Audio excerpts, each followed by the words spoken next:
Bueno, muchísimas gracias por haberme invitado. Para mí es un honor inmerecido. Yo no tengo nada que ver con la política, estoy muy alejado del mundo político. Soy un abogado y profesor universitario que en su momento decidí dar un paso adelante. Estuve defendiendo policías y guardias civiles en el País Vasco en la época más dura. Hice más de 40 juicios contra ETA. Me comprometí en la lucha antiterrorista y en este momento, como catalán, hijo, nieto y casi bisnieto de catalanes, porque solo tengo una bisabuela cubana, el resto todos catalanes, pues estoy absolutamente comprometido en la lucha contra la independencia. Es una lucha contra la independencia que me tomo tan en serio como me tomé en su momento la lucha antiterrorista y que además me afecta personalmente porque yo soy catalán.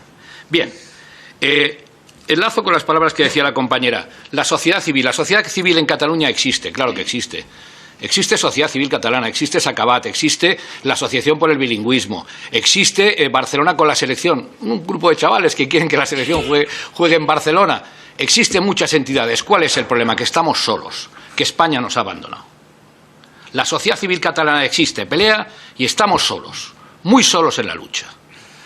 Esto, hay caras aquí de amigos conocidos que han estado en Barcelona, Cayetana lo sabe, Pera lo sabe, Nacho lo sabe, Llanos lo sabe, y si os hablan con sinceridad os dirán que de lo que yo digo tengo toda la razón. Estamos muy solos. Decía en la presentación, es verdad, yo llevo la acusación, la acción popular en nombre de una serie de entidades, en el caso de la Operación Volov, para los que no lo sepan, la de los rusos. En el caso de los CDR, la Operación Judas, para quien no lo sepa, los CDRs que estaban preparando explosivos. En el caso del Tsunami Democratic, represento a los dos policías que resultaron incapacitados para el resto de sus días. Luego, porque estoy seguro que si les pregunto a ustedes, que son diputados, si saben cómo están estas causas y cuál es el efecto que puede tener estas causas sobre la amnistía, muy probablemente muchos de ustedes no sabrían qué contestarme. Y le estoy hablando de 3 de las causas claves en las que se va a aplicar la ley de amnistía o en las que se va a pretender aplicar la ley de amnistía. Porque la ley de amnistía la van a tener que aplicar los jueces. Y luego, si quieren, les explico alguna cosa más sobre esto. Pero bueno, como soy jurista y vamos a hablar de la ley de amnistía, en primer lugar, ¿lo que se va a aprobar es una ley de amnistía? No, no es verdad. Es una falsa ley de amnistía. Es una ley de indulto generalizado encubierta de ley de amnistía. ¿Por qué? Porque si fuera una ley de amnistía, los delitos que se condonan, para entendernos, porque se consideran que no son hechos delictivos, habrían desaparecido del Código Penal. Y en el Código Penal sigue existiendo la malversación, sigue existiendo el delito de desórdenes públicos, etcétera, etcétera.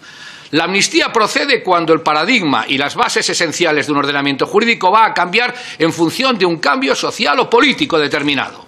La del 77. Esto no es una amnistía, porque el paradigma político, aunque estoy convencido que hay quien quiere cambiarlo, hoy por hoy no lo van. Hoy por hoy sigue siendo el mismo y espero que no lo lleguen a cambiar, y ahí sí que tengo toda mi confianza en ustedes y en otros como ustedes. Segunda cuestión, consecuencia de lo dicho. Es una ley absolutamente inconstitucional porque rompe el principio de igualdad. Si el delito de malversación sigue existiendo, y sigue existiendo, oiga, ¿cómo es posible que en una etapa determinada, en una época determinada y en una circunstancia determinada, ese delito de malversación no fuera constitutivo de un elemento de carácter delictivo en Cataluña porque la finalidad era la independencia, y si en Cádiz o en Galicia, si la finalidad era, por ejemplo, darle ese dinero malversado a una entidad a la que fuera? Eso es imposible, eso rompe el principio de igualdad. O era delictivo o no era delictivo. Y si no era delictivo, no lo era para nadie.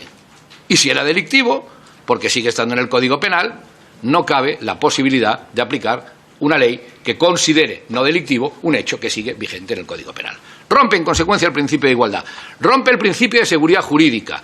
Cuidado con la trampa del lawfare, cuidado con la trampa. Yo a veces oigo tertulias y oigo programas de radio y de televisión, y yo creo que hay gente que no se ha dado cuenta dónde está la trampa del lawfare.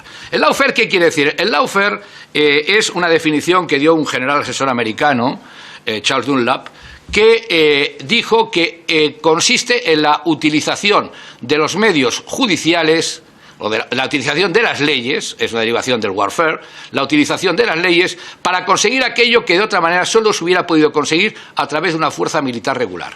Fíjense ustedes la barbaridad. La barbaridad. Lo que se está diciendo es que Lo que se hizo en Cataluña fue poco más o menos que la utilización de los jueces, no ya como prevaricadores, sino como auténticos carros de combate.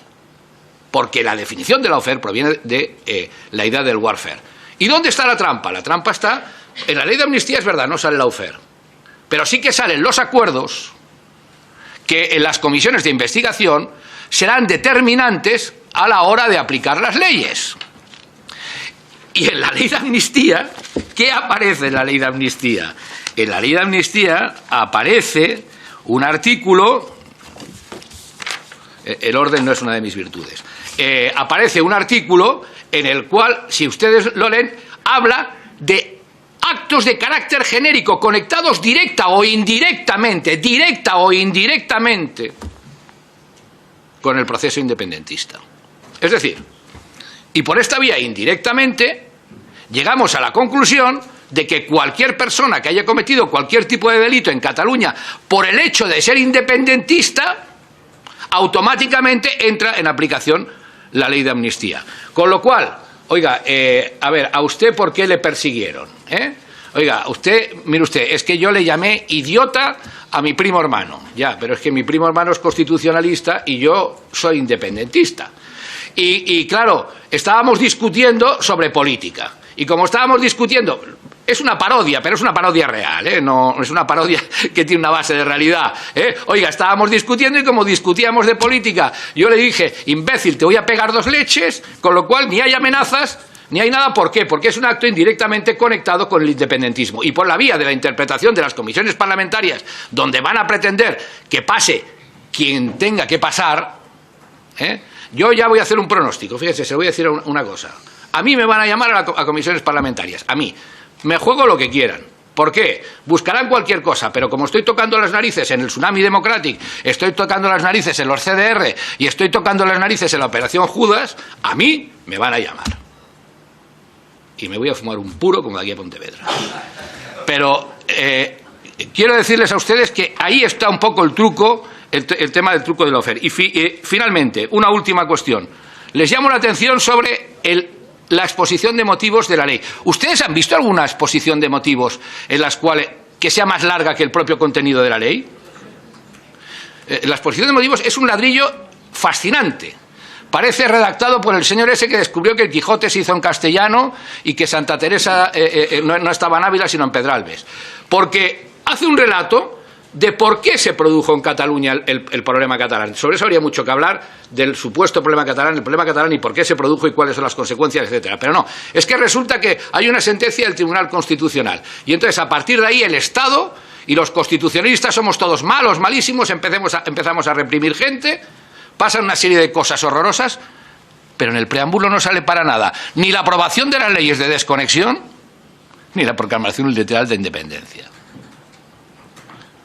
Y eso, reiterando a perpetuidad y sacando siempre diciendo, no, oiga, es que esta ley cabe en el ordenamiento jurídico, cabe en el ordenamiento jurídico. Pues bien, esta ley es inconstitucional, vulnera el principio de igualdad, vulnera el principio de seguridad jurídica, vulnera todos los planteamientos habidos y por haber, contiene un montón de trampas, va a tener que ser aplicada por los jueces y hay una serie de causas en las cuales la sociedad civil catalana, la resistencia, en mi caso concreto la resistencia jurídica, vamos a seguir peleando. Nos hagan lo que nos hagan, nos toquen las narices como nos toquen las narices, porque ya lo están intentando, porque ya lo intentan, nos respetan porque nos temen. En mi caso concreto yo les puedo decir, a mí cuando me dicen alguna, a mí ya no me hablan demasiado de muchas cosas, tengo muchos amigos independentistas, pero yo siempre les digo lo mismo, perdonen, si yo me jugué la vida acusando miembros de ETA por una comunidad autónoma, una parte de España que no es la mía, por la mía me la voy a jugar todos y os podéis guardar vuestros buenos consejos en el bolsillo. Muchas gracias. José María comentaba anteriormente que la soledad, ¿no? Denunciaba la soledad en esos 3 procesos fundamentales que además son señalados directamente en esas enmiendas que se presentaron ayer. ¿Cuáles van a ser las consecuencias, José María, de esa aplicación de amnistía con esa enmienda que se va a introducir? Y sobre todo, qué terrible precedente, ¿no?, pueden suponer, estoy pensando en otros delitos de terrorismo que no tengan que ver en el ámbito catalán. Estoy pensando, por ejemplo, en todos los presos en el País Vasco de la ETA. Vamos a ver, dos puntualizaciones. Primero, una nota de carácter general. Cuando Puigdemont ha pedido el tema de la inmigración, lo ha dicho la compañera, es únicamente por un motivo: para evitar la inmigración latina y para promocionar la inmigración de otros países, punto. Lo único que le interesa es por eso, ¿no? Olvidémonos de otras historias. La quiere para eso, para evitar la inmigración latina, porque habla castellano. Bien, segunda cuestión, de lo que me comentaba. Vamos a ver, de los jueces, la situación de la justicia en Cataluña.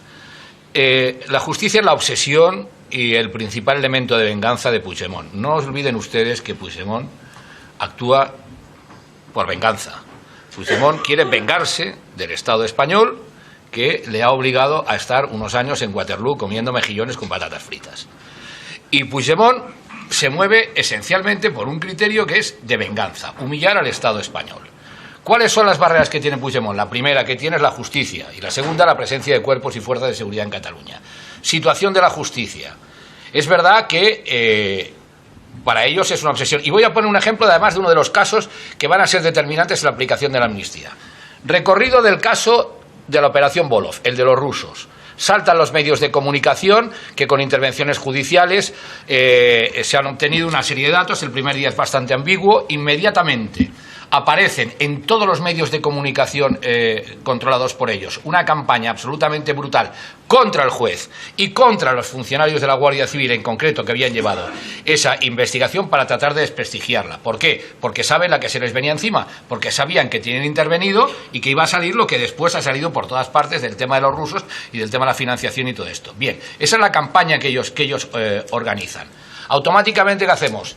Nos llamamos un compañero abogado y yo, Miguel Capuz, presidente de la Comisión de Derecho Penal, un valiente, presidente de la Comisión de Derecho Penal del Colegio de Abogados de Barcelona, un valiente, y decimos, esto no puede ser. Porque la Fiscalía nos enteramos que en ese momento no había pedido ninguna medida cautelar cuando hubo las detenciones relativas a la operación Volov. No puede ser. Hablamos con las asociaciones constitucionalistas porque nos ponían una fianza de 2.000 euros para poder personarnos como acción popular. Cada una de estas asociaciones de 2.000 euros, para poder pagar estos 2.000 euros, puso 200 euros. A partir de ahí nos personamos.